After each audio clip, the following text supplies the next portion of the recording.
పస్తులు పెట్టావే తీపి వస్తువు చుట్టూ తిరిగే ఈగని చేసావే సిగ్గలేని మొగుడు అంటూ మీదికి రాకుండా గంపెడి పిల్లలతో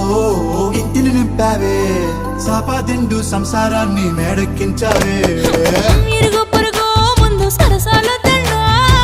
కెట్టి పడుకోరే కుక్కలాగా మీ వాళ్ళు ఏం చేస్తాం ఎక్కేస్తాం ఇట్టాగే డాబాలు